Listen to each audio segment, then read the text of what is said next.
So, and there we are once again. Welcome, ladies and gentlemen, to the Yamaha Late Night Show here in Frankfurt City. How's everybody doing here today? You guys feeling good? Yeah? Look at all these smiling faces out here. I hope you're also feeling well at home. If you're watching on your TV screens, laptops, and tablets, you're at the right place at the right time. If you want to know what's going on in music, this is where the things happen. And we have a lot of very interesting guests that we've invited here throughout the entire week. And we're going to get right into it with our next guest. Please welcome, ladies and gentlemen, the fantastic Mr. Olli Voges. Yeah. Nice to have you. Have a seat. Hello. So, Olli, I see you brought some fans along with you. Just some mates. Some mates, all right. Got the mates there with you? Or we're not even going to even get into the British accent. But now tell me, Olli, you basically started off as a guitar player a while ago, and you're today one of the, I'd say, most booked engineers here in Germany, in Europe. You tour with a number of big bands out there. Maybe you could tell us a bit about how you got into music, how you started off, and how the transition came about from being on stage, being in the background. Yeah, well, basically it started all, I was 14 years old, get my first guitar, or 12 years, first acoustic, 14 years, my first electric. Right. Then I called up my best friends. What was the reason to get into music? Was it like the girls, or was it really the music?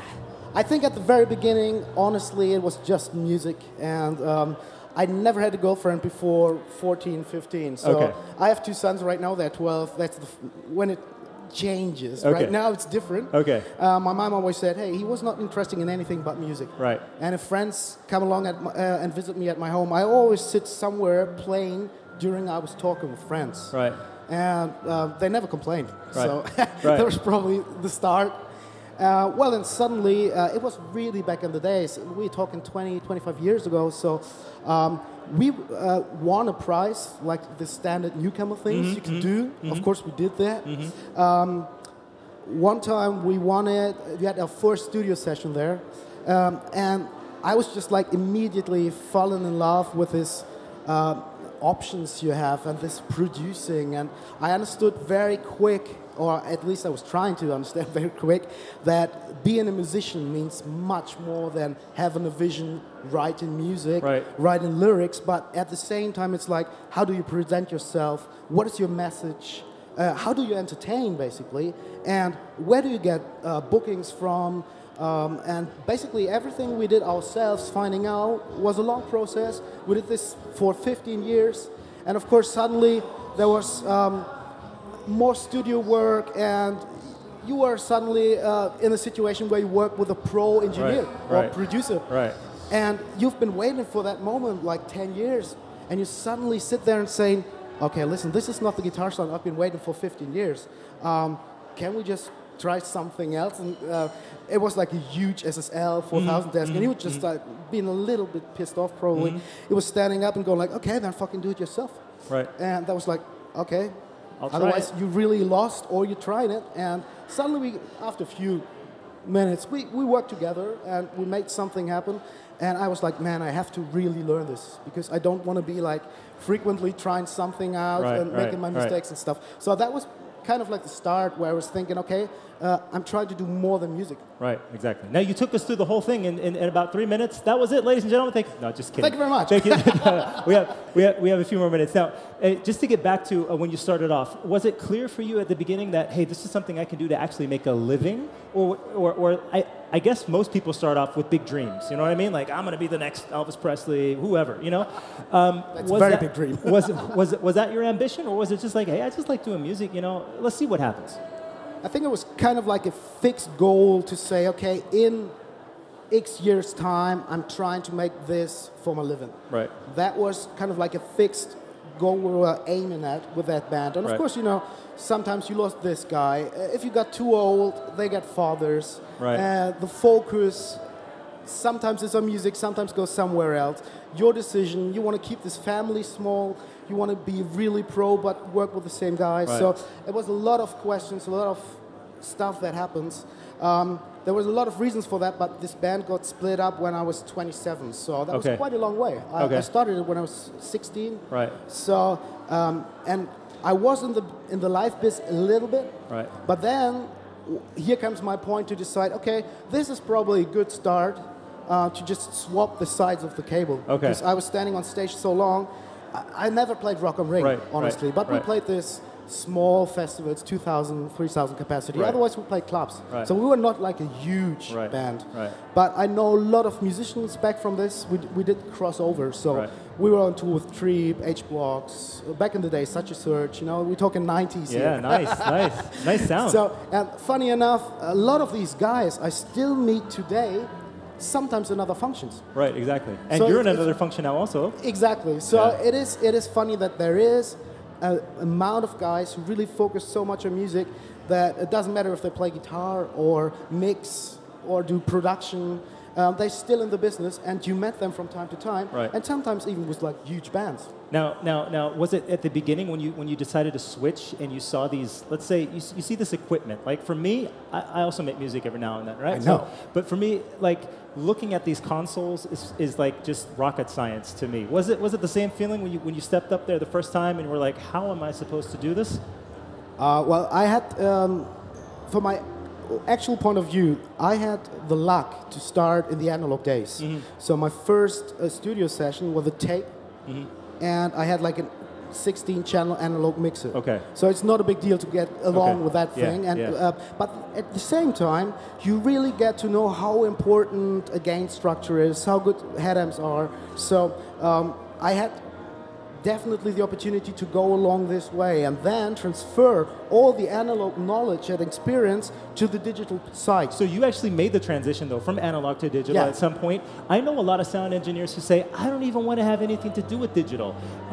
Why is that? Is there such a big difference? Would you say there is a big difference? It is a difference, but I think really if you're an engineer coming from the analog world, transition to the digital, it's much more easy than for all these young colleagues we have at the moment, because there's more people to come. When I started, it wasn't even a job. Right. Of course, most of the front of house engineers I know 20 years ago, they were all musicians, and they swapped the sides. Right.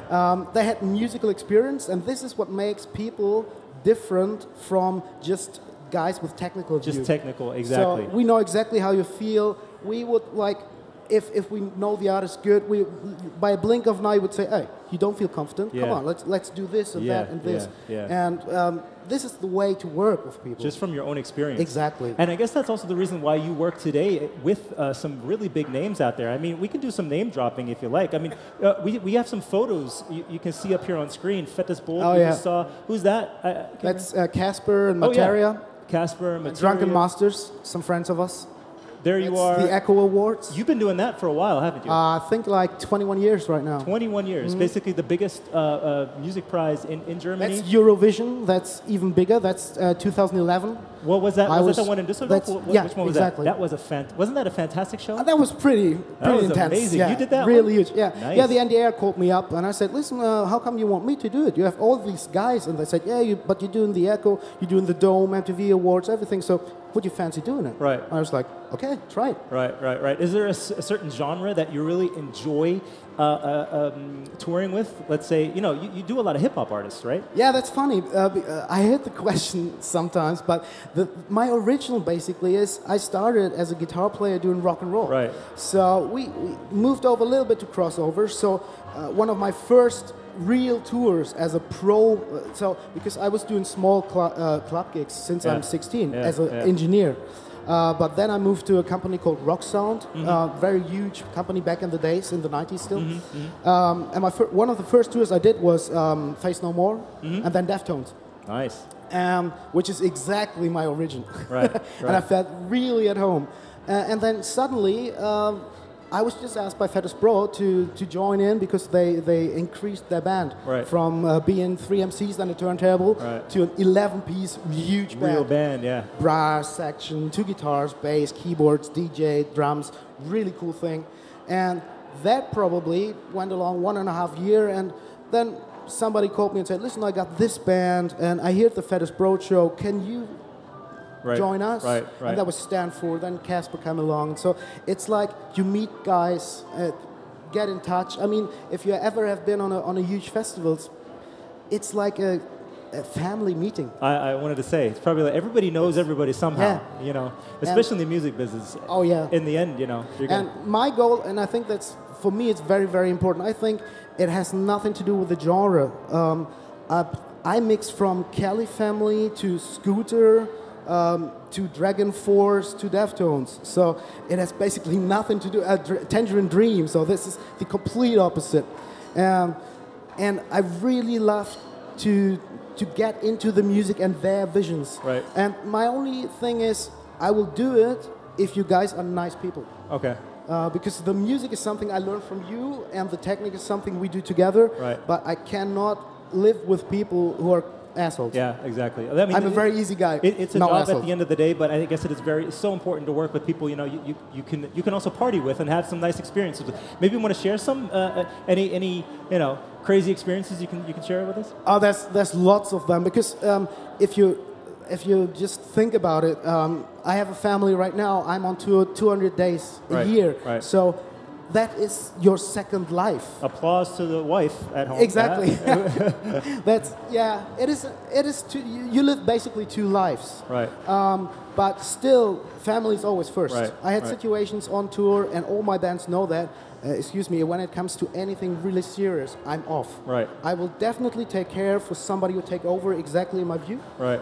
But at that point, if I have to make the decision between music and family, everybody knows where I'm going to. Right. So this is clear. Would you recommend your children to get into music business? Maybe even a sound engineering in particular? Would you say, hey, this is a good job? I think basically it all depends on you. You need a long distance to go, because Right. it's nothing you can like study and say, bam, that's it.